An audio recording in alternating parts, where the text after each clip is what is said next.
Hello, hello, ladies and gentlemen. This is your girl Mitzi, and this is Mitzi. Let's think about it. Today, we are thinking about not wanting sex. That's something that it comes across our minds, but we never really talk about this with other people because it's taboo to talk about sex, and then it's just taboo to talk about not wanting to have sex or to have sex. I mean, goodness, it's just an overall taboo. So, luckily for me, I have Courtney here as a special guest to truly help us think about this in another perspective. So, thank you so much, Courtney, for joining and coming on my show. I appreciate it. How are you today? I'm great. Thank you so much for having me. Awesome, awesome. So, I know you wrote a book about this, and that's I what did. really intrigued me, you know. Yes. So, and I know you're a sex therapist and a life coach and a mental health therapist.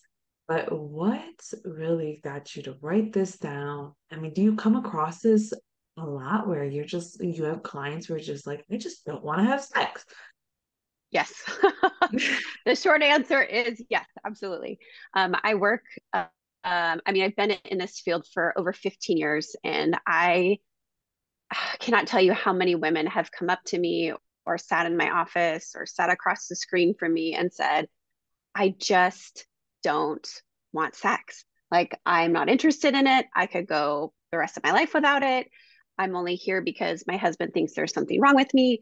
I feel like I'm broken. So those sentiments have just permeated so much of my professional work that that's really what led me to write the book. Yeah, I can understand that. And I think that's nice to know that there are other women out there that just don't want to have sex. I mean, have you come across men that don't want to have sex as well? Yeah, I would say that it's something that's typically not as common. And it's not, um, there's a variety of reasons for this, but it's definitely more in my experience where in heterosexual relationships where the female is the one who is less interested in sex. There are couples that I've worked with where the male has been the lower desire partner, but predominantly it's been the woman who is really not interested. Okay, well, that makes sense. That makes sense. Our hormones, like, after we go through certain things, we're just not in the mood. Like, no, just don't even touch me. Don't even look my way. Sometimes it just be like that with me and my husband as well. So I am very excited to have you on my show because let's be Yes, honest, there's thanks. there's a lot of myth and there's not really much facts about, sex and what goes on in our bodies. I mean, Yeah. there's not a lot of studies on it. And the ones who do have the studies on it, the common folks of the world, they don't really do that research. And they Hmm. listen to podcasts like mine. So it's really true that men are just instinctively with their hormones just want sex more than women. Yeah, so that's a tough question to answer because I think we have to really look at the cultural landscape. And so, what we see from a young age is that a girl's sexuality is a lot of times shamed. And so, I'm talking about how she looks at her body, how she explores her body, her interest in relationships, her interest in sexuality. Those are oftentimes shamed, or, the message of like, you're, a slut if you're interested in those things. Whereas with boys, it's much more like, oh, he was touching his penis again, or like just like making jokes, and then by the time they hit adolescence it's much more expected that like, oh well, he's a boy, like they're just always thinking about sex. Whereas with girls it's just assumed that we just never think about sex because we're not sexual beings apparently. So when you receive those messages, right, both as boys and girls, then it's hard to really differentiate if those are actually ingrained, like this idea that men want sex more than women do. Because if women were raised the way that boys were raised, or girls were raised the ways that boys were raised, I don't know if we'd see that much of a difference in terms of interest in sex. But one of the things I talk about in my book is called the sexual gatekeeper syndrome. And this is something that I coined after being in this field for a while, of women who, like, girls have taken on this sexual gatekeeping of society. So it's the girl that's supposed to say no. It's the girl that's supposed to be modest. It's the girl that's supposed to, like, no, like, we're not supposed to be doing this. Like, come on, being coy, and it's always okay for the boy to push the boundary. I mean, if you have it the opposite, right? A lot of times people are like, well, what's wrong with the guy? Like, why would he be the one to stop it? It's just Yeah. assumed that girls are just prudes and they're the ones that, want to shut it down. And I don't think that's the case. I think that these are just roles that have been forced onto, you know, the two different genders, and now we're where Yeah. we are. Yeah, that makes perfect sense because I have a friend and he's in that dating game right now, and he says that one of the biggest turnoff is women just being so assertive about their sexual life on the first date or on the first week of just talking. They're just quick to just get right to it or just talk about it openly, and it throws him off guard. Like, why? Mm-hmm. Why are you forcing yourself on me? So I see Mm, what you're saying. It's something that, we're just so engraved through generations and through times, and mm-hmm. that it just seems unnormal for a woman to just want it. But in reality, we want it probably as much as men. It just depends on our hormones, how we look at Yes. ourselves, the trauma that we Yeah. carry, our 100%. our mental state of mind, the environment. So yeah, everything Yep. that you just said makes perfect sense. So I guess the real question is it wrong to feel not sexual at the moment when your partner is? I mean, does that guilt need to be there? Because sometimes that guilt lingers.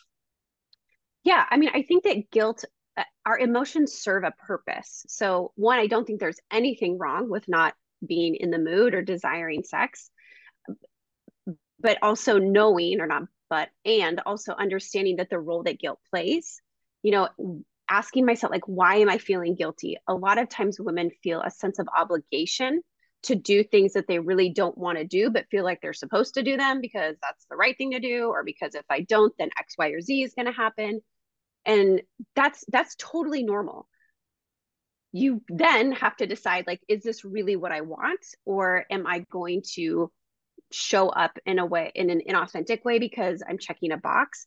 And sometimes you do, like, sometimes that's just what happens. But when we continue to do that day after day, we get into this really bad habit of betraying ourselves and disconnecting from what our body is telling us, like, hey, maybe you're actually really not interested, or like maybe this relationship isn't right for you, or maybe like you need to be doing some, like, take care of yourself and advocate for your needs, or have your needs met first before your partner expects you to show up sexually. So I don't I would never say that it's bad at all. It does it become a can it become problematic? Yes, but that, I mean, in a variety of ways. Yeah, no, I love your statement and your response to that because when you put it in that type of context, it makes sense, and it just makes us realize like everything can happen, but it just has to be at the right time. You know what I mean? But I guess one of the things that I came across and what a lot of people have just always questioned is how come when you're in an intimate relationship, they feel that sex is the only way to be intimate. I mean, I know Mm, that there's other ways to have to be intimate without sex, but for my audience or for anybody who's listening that may not mm-hmm. know, what is a good other ways that somebody can have that intimacy and that sexual arousal without actually having sex?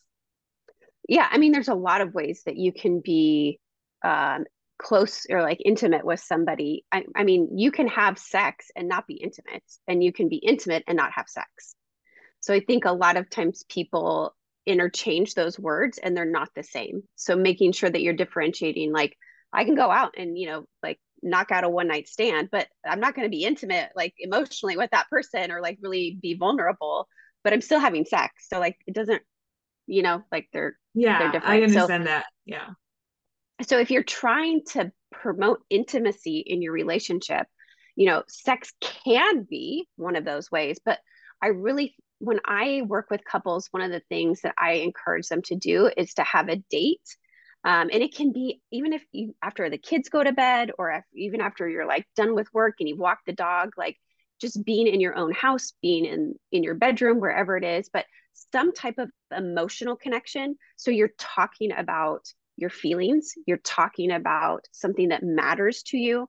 not necessarily like, yeah, did you catch the game? Like, yeah, it was real cool. Sweet. All right. Your mom's coming to town. Awesome. Okay. All right. You like, no, that's not an intimate conversation. Like that is just surface level garbage. Like that's not helpful. And so Yeah. usually one partner, typically the female, needs some emotional intimacy before she feels safe or comfortable enough to open herself sexually to intimacy. So I always try to make sure that that component of like emotional intimacy is present.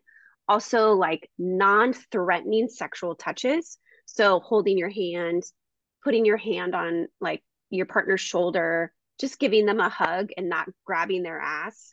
Yeah. Like physical touches where it there's not a pressure for, okay, now he's gonna want to have sex because we started making out, right? It like let the touch be what it is in that moment and be like embrace that. But I think a lot of times women, when they like open themselves up to physical intimacy, they're afraid that that will automatically lead to a sexual intimacy, and they may Yeah. not be ready for that. Yeah, that's very true. That last statement was on the nail. And it's hard because sometimes, you feel comfortable with somebody, especially people in the dating game, it's hard right now. It's hard Hmm. right now because some people are trying to put their emotions into it and be vulnerable with someone, and then the Yeah, other one's like, no, this is a one night stand. And I think the biggest issue is yeah, that lack of communication and just over assuming, is that what you've yes. realized as well?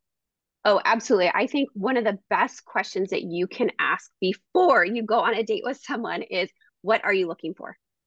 Yeah. That what are you looking for? And be prepared for them to ask you that question too.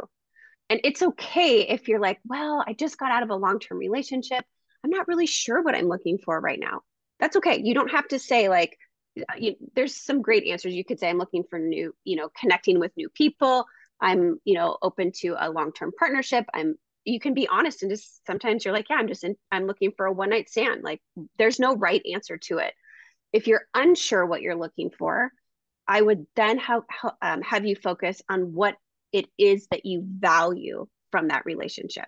So I'm really looking for somebody that I can share X with, an experience with. I'm really looking for somebody that adds fun to my life. I'm really looking for somebody that's going to inspire me in a certain way. So that's not limiting, or it's not specifying the kind of relationship that you're looking for, but instead it's saying there's different ways that this value can show up in my life. And so then that's, so there's two different ways to do that. But Yeah. I would definitely, those are two big questions that I would consider when what are you looking for? Like, that's just a straight, like, let's just be honest here. If you're just looking to get in my pants, that's cool. If I'm on the same wavelength as you. And if it's not, then like, hey, I'm not looking for that. Good luck. Yeah. Yeah. No Done. Moving problem. on, you know? Yeah. I think people just need to be brave in their own Yes. skin. I Yes. think that's the biggest thing is sometimes they feel the need to impress and then they Yeah. feel the need to just go along and go with Yep. whatever the flow is. And it's hard because one of the biggest things that people say is you need to have a good relationship with yourself before you have any type Absolutely. of relationship or sexual relationship with anybody. What are your thoughts on that? Oh, 100%. Even if you're not at a place where you can say that I really love myself, I would love it if you could just get to a place where you respect yourself. Oh, Like that's deep.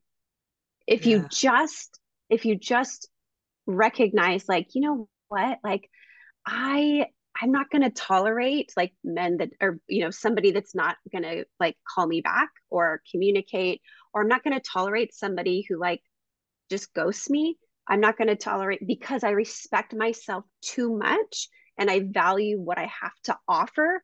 And again, we're not using the love word. I think sometimes that can be really hard for somebody to be like, well, I love my body and I love myself. So if you can't like embrace that, that's you're not alone. That's totally normal. But I would then focus on the respect part and really try to like, how can I respect who I am innately and like try to get my needs met from that perspective. Beautiful. I really like that response. I think that does hitting it on the nail again. There you go, Courtney. Doing a great job. Thanks. Another star. Yay, stars. No.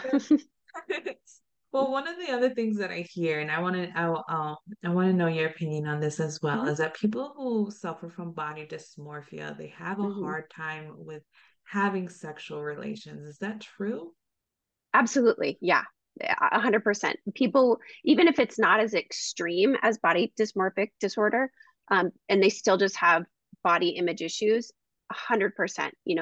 The idea of being naked and seen can be like paralyzing to some individuals. Yeah. And what would Yeah. be some ways to help that, if they're going through that?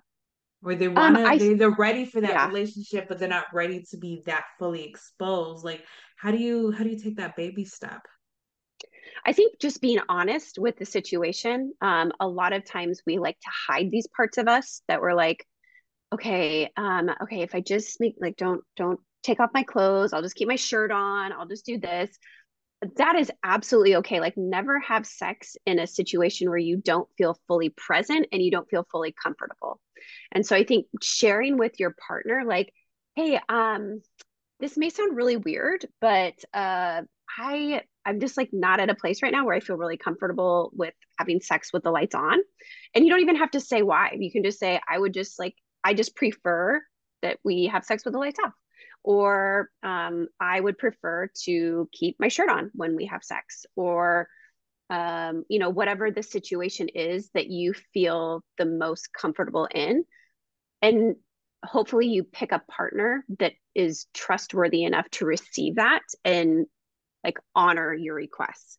And if you don't, then I really want you to consider the person that you're considering having sex with. Because if you don't feel safe enough to share that, then I would have you rethink maybe that would not be a partner that respects all of you, and that's who you deserve, is somebody that respects all of you and is ready to meet you where you're at.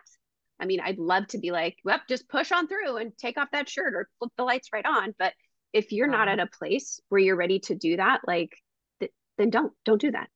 yeah, perfect. I love your Yeah, responses. I think yeah. you did nothing has been said that was wrong. I think it's been awesome. I Oh, really hope thanks. somebody in the audience is able to think about their sex life in a different perspective because we all Yeah, have a sexual relationship with someone. We just have to respect ourselves, especially when you yeah, said you have to respect yourself. I thought that was like, wow, that is a big difference yeah, compared to all the other ways of what people say that you need to be before you actually be in a relationship. And yeah, I think we forget that we respect ourselves more than what we actually give ourselves the credit to. We just have to use that word to give us that, oh, I do have self-respect. I do. And yes. that's I think that's very, very important. And I'm just curious, what made you get into sex therapy? Like out of all the therapies you could have gone Yeah. into, girl, why this Thanks one? question.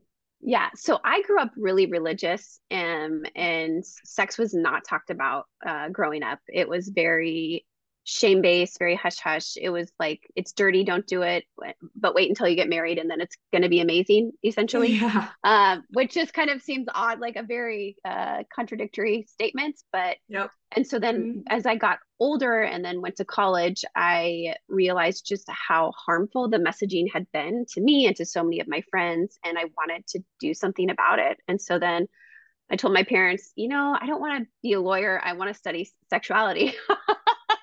And so they're like, awesome, that's great. But I didn't know exactly in what way. And so I went and I got a master's in education in human sexuality. And I started working as a sexuality educator and talking to anybody about reproduction and contraception and, all of it.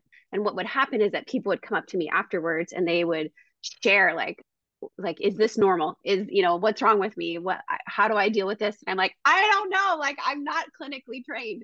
And so then I just felt called to go back, and so then I got another master's in mental health counseling and went from there. That's awesome. That's Yeah, a great way to venture into that because yeah, sometimes it all starts with just your curious mind. Like, no, something has to be better than what I Yes. know.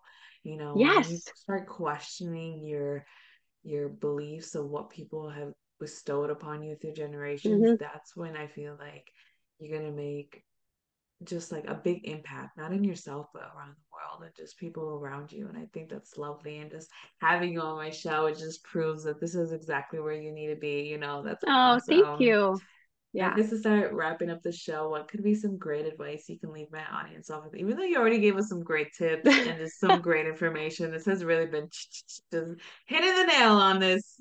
What can be some Yeah. lasting advice? So one of the things that I really try to emphasize when I talk about this is the importance of prioritizing pleasure. And that is one thing that I see, especially women, especially moms, do not do a great job of. And so what happens is that we as women have become so devoid of pleasure in our lives, and we see it as a distraction or this like, little carrot dangling reward that we get every once in a while. And so when I see women start to prioritize pleasure in their life, and not just sexual pleasure, just like that smell of coffee in the morning, or like stopping and like smelling that beautiful like rose bush that you walk by, or like savoring a meal, or holding your kid's hand, like these things that bring you pleasure. When we start to prioritize that, it feeds into all areas of our life, and that fuels our sexuality and our sexual energy, and allows us to show up and desire and crave sex more. So if you have a partner that has a low sexual desire, the best thing you can do for them is to encourage them to prioritize pleasure in their life. That's very interesting. And Mm-hmm. that makes sense. If you really think Yeah. about it, and when somebody gets horny or is ready to have sex, it's usually because they had a good day. Everything was Yes. fine, and they're not stressed, they're ready Exactly. for it. But when you're stressed and overwhelmed and Yep. discouraged, I mean, nobody wants to be touched. Like, no, don't even no. I No, it's totally true. understand. Yes, that Yeah, makes it's a perfect sense. biological reaction. Like when you're in a stress state, your body shuts down your reproductive system because it's in survival mode, and reproduction is not a survival necessity. So yeah, absolutely. I would encourage people to prioritize pleasure, because I believe that a pleasured woman is a powerful woman, and powerful women can change the Yes, I know. I see that on your website. I was like, oh, this girl is awesome. I can't wait to world. speak to her because I was looking through your Yeah. website and I just seen that how you had that right there as soon as you Yes. opened it up, and I was just like, this is what people need to see. This is what Yeah. people need to think about because there are so many people who are hurting, and it's because of Yeah. that sexuality that they haven't Yeah. figured out.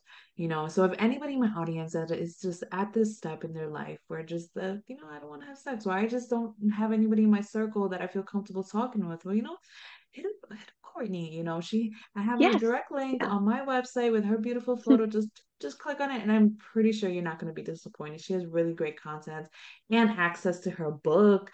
Duh. I mean, if anything, start off there. Just Yes. saying, hint, hint. Alrighty, y'all. That's it. That's the show. Always, always keep thinking, y'all. Bye.